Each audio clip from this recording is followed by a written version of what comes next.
Imagine you have this beautifully built classic car engine, Oh, nice. Okay. right? And for years, you just cruise down the highway on this perfectly flat road. And the ride is smooth. The car feels, exactly the same as the day you bought it. Yet you don't notice a thing. Exactly, you don't notice a thing. But then one afternoon, you try to back out of a really steep angled driveway, and suddenly you feel it. The engine hesitates. The RPM spike up. Right. The RPM spike, but the torque just isn't there the way it used to be. The raw horsepower has kind of quietly slipped away. That's a really great way to picture it, yeah. Thanks, yeah. Well, that steep driveway is exactly what we're exploring today. So, welcome to today's deep dive. Like to be here. Our mission today is to decode a feeling that many of you, or perhaps the older adults in your lives, have likely experienced at some point. It's that quiet, sometimes a bit unsettling realization that everyday physical tasks suddenly just feel mechanically harder. Right. And we're pulling insights today from a really fascinating source guide. Yes. It's titled 5 Warning Signs of Age-Related Muscle Loss, and it's aimed specifically at helping adults over 60 maintain their physical independence. Which is such a crucial topic. It really is. So the goal here is to separate what is just, normal, unavoidable aging from preventable structural decline. Exactly. Okay, let's unpack this, because going back to that car engine, those moments of friction, the steep driveway, the heavy door, those are the moments that reveal what is actually going on under the hood of our own bodies. Yeah.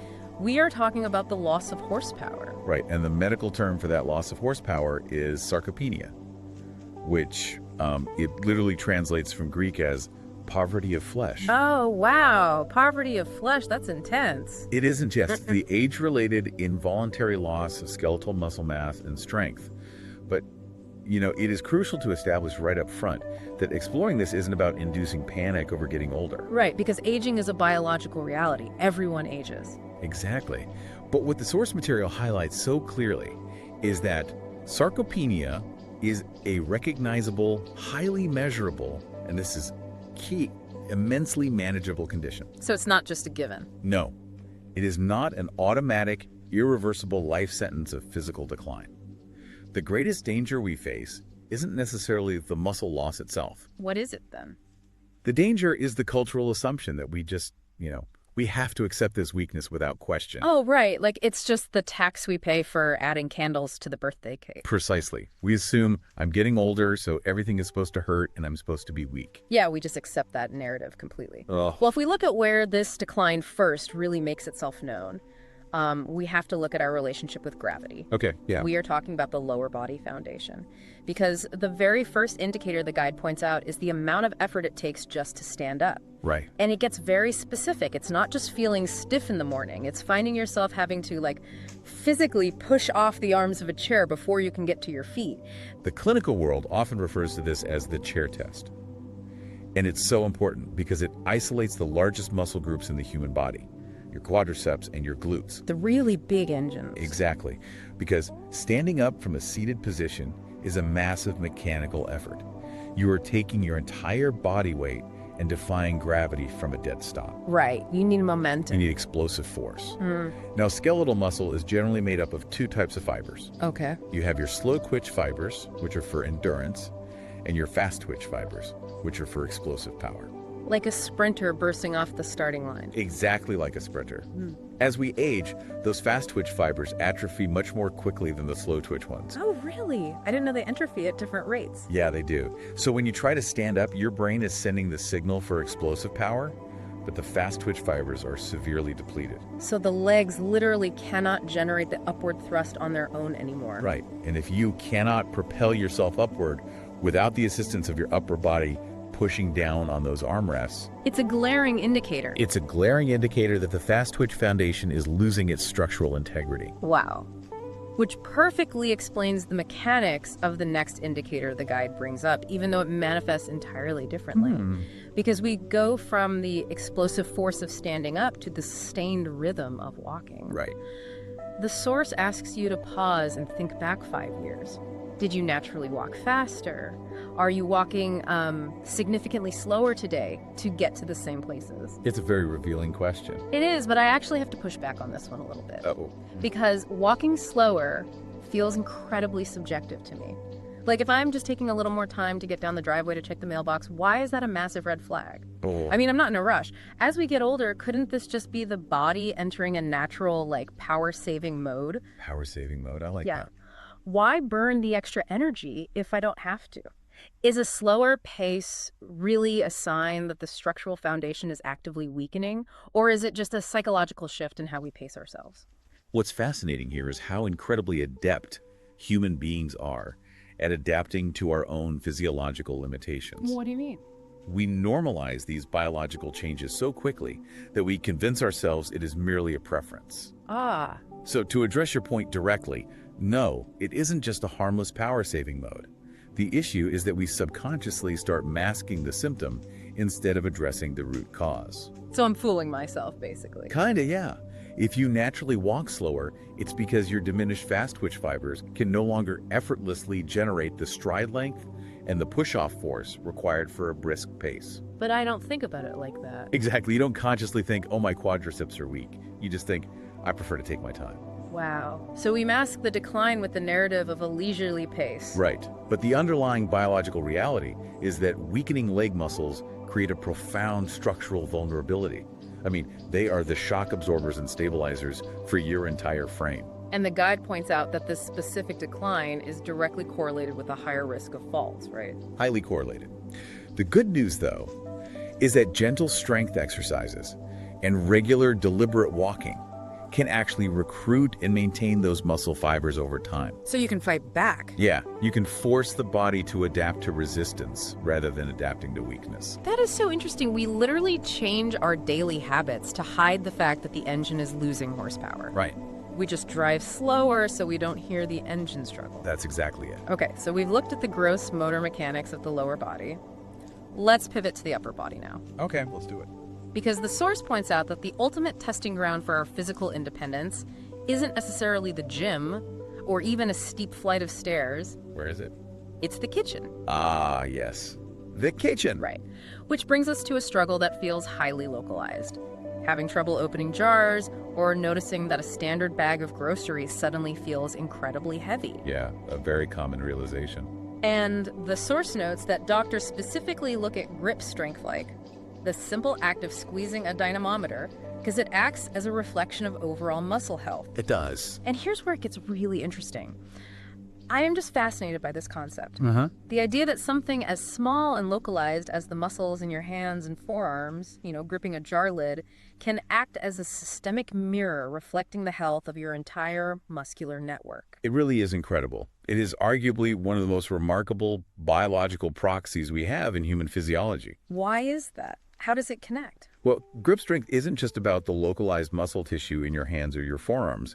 It is a direct reflection of your central nervous system's ability to communicate with your muscular system. Oh, so it's a wiring issue. Exactly. Muscle contraction relies on neuromuscular junctions. These are the precise points where your brain's electrical signals meet the muscle fibers. Okay, I follow. As sarcopenia sets in, it isn't just the muscle tissue that degrades. It is also those neuromuscular connections. The wiring gets frayed, basically. So the signal is weaker. Right. When doctors test how hard you can squeeze, they aren't just worried about your ability to open a jar of pasta sauce. They're looking through a diagnostic window into your nervous system. Wow. If the electrical signal and the resulting muscle contraction are fading at the extremities, your hands, it is highly probable that your overall muscle mass, strength, and neuromuscular efficiency across your entire body are also fading. So it's a systemic barometer. Exactly, it's a systemic barometer. But that leads me to a really important functional question, I think. Okay, what is it? If grip strength is the proxy, the mirror, does fixing the grip fix the systemic problem? That's a fair question. Because the guide mentions utilizing simple hand exercises and light resistance activities, right? But if I just sit at my kitchen table squeezing a foam stress ball all day, is that actually going to help maintain my systemic strength as I age? Or is that just the equivalent of putting a piece of black electrical tape over the check engine light on the dashboard? You hide the glowing indicator without actually replacing the spark plugs in the engine. I love the check engine analogy, but the source material is quite nuanced on this, and the biological reality might actually surprise you. Those simple hand exercises and light resistance activities actually do help maintain functional strength as you age. Wait, really? It isn't just covering up the check engine light. No, it's not. If we connect this to the bigger picture, the body operates as an entirely unified, highly responsive system.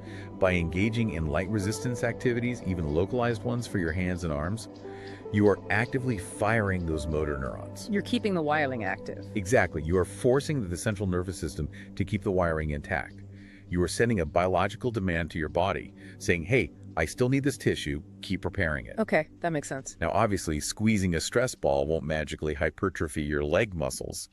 Right, I'm not going to get huge quads from a stress ball. No, definitely not. Yeah. But it preserves the neuromuscular junctions in your upper body.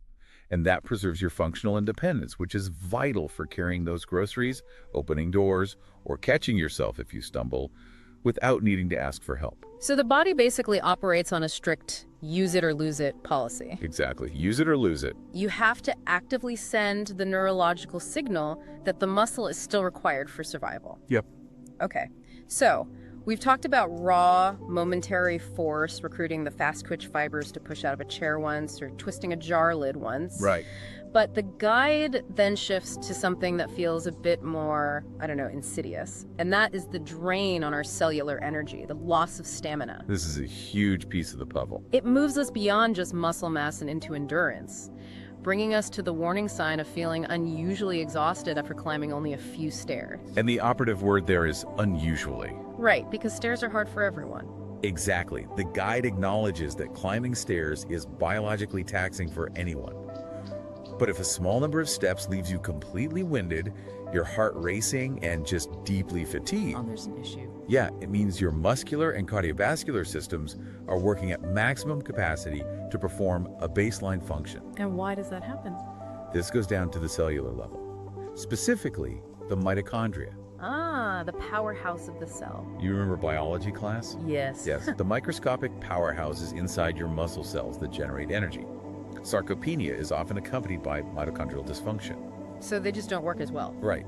As we age, our mitochondria become less efficient at converting oxygen and nutrients into energy. So your leg muscles require significantly more effort and oxygen to climb the exact same flight of stairs they climbed easily a decade ago. And it doesn't stop at the staircase, does it? No, it doesn't. The guide expands the stamina drain to basic everyday chores, becoming deeply tired during activities like, making the bed, working in the garden, doing light shopping, or literally just walking from the kitchen to the living room. Just daily living. Right. If these completely routine tasks are leaving you wiped out, the guide says your muscular system is crying out for intervention.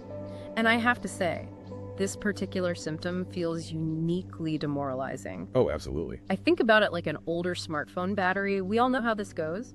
For 3 years, the phone works perfectly. Yeah, it holds a charge all day. Then one day, you open the exact same email app you've used 1,000 times. You aren't doing anything new or strenuous, but the battery suddenly drops from 100% to 20% in 3 minutes. It just completely tanks. Exactly. The chemical composition of the battery itself has degraded, so it just can't hold the charge. That's what this sounds like for the human body.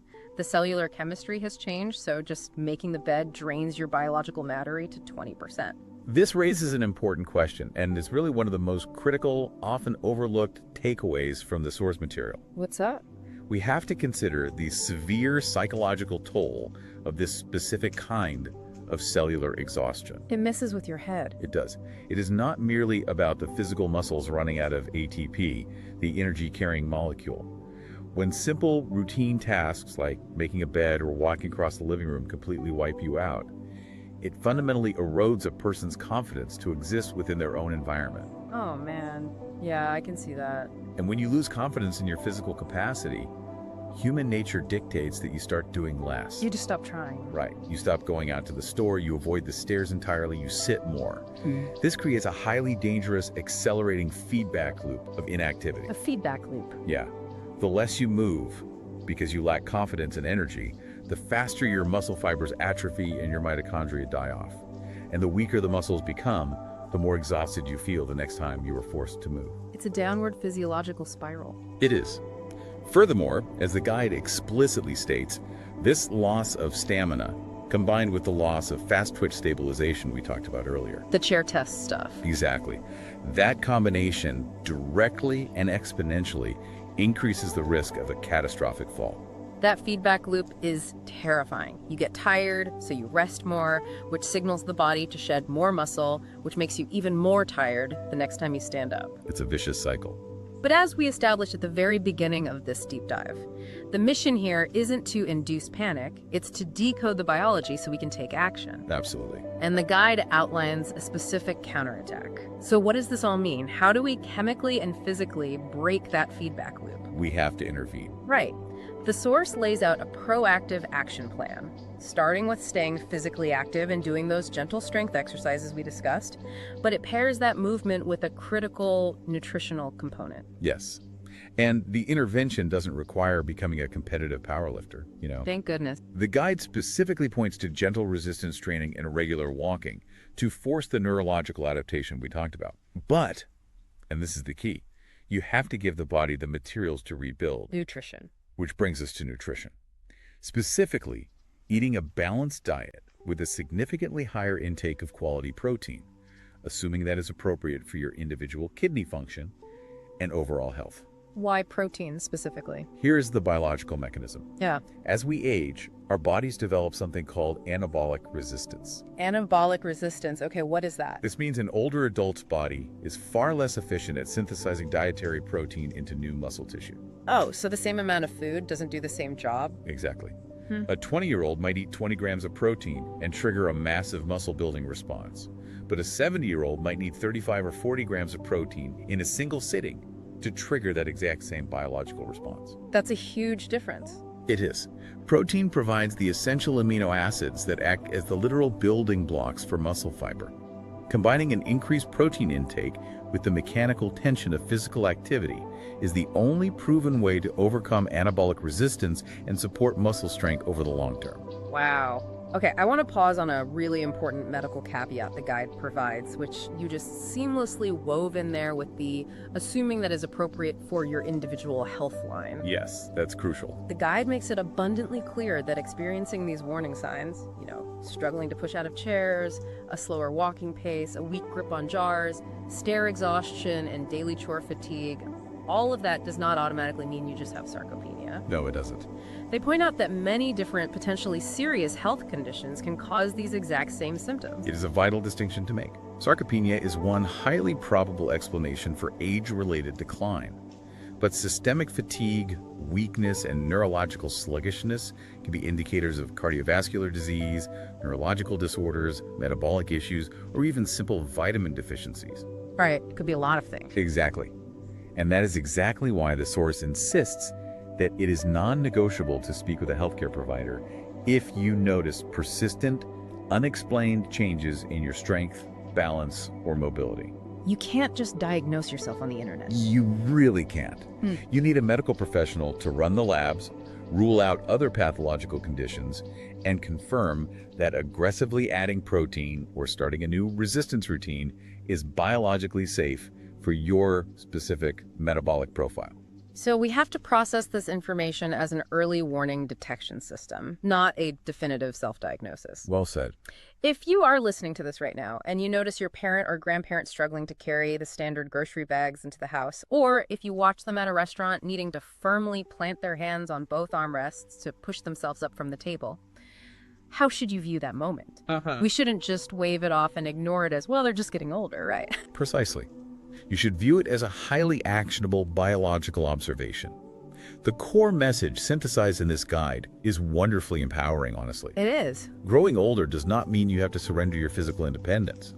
Knowledge is only valuable when it is actively applied to change an outcome. Right. Recognizing these neuromuscular and muscular signs early is your golden opportunity to intervene before that feedback loop takes hold. Before they stop moving entirely. Exactly. By making small, deliberate, healthy choices today, whether that's encouraging a daily walk, doing some light resistance exercises together with a resistance band, ensuring they are getting enough leucine-rich protein in their diet, or simply facilitating a conversation with a doctor. You're doing something about it. You are actively building the ultimate structural defense for their tomorrow. It is fundamentally about preserving autonomy and quality of life. Small, deliberate choices today change the biological trajectory of tomorrow. I love that. We've covered a tremendous amount of ground on this deep dive. We really have. We journeyed from that initial chair push test, which tells us so much about the state of our fast-twitch lower body foundation, and then to the fascinating neurological reality of grip strength serving as a central nervous system proxy for our systemic health. Yeah, the check engine light. Right. We unpacked the dangerous, confidence-killing feedback loop of mitochondrial stamina drain.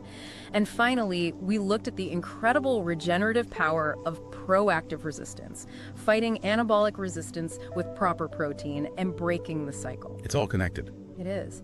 So my challenge to you, the listener, is to be just a little bit more observant this week. Watch for those daily friction points in your own life.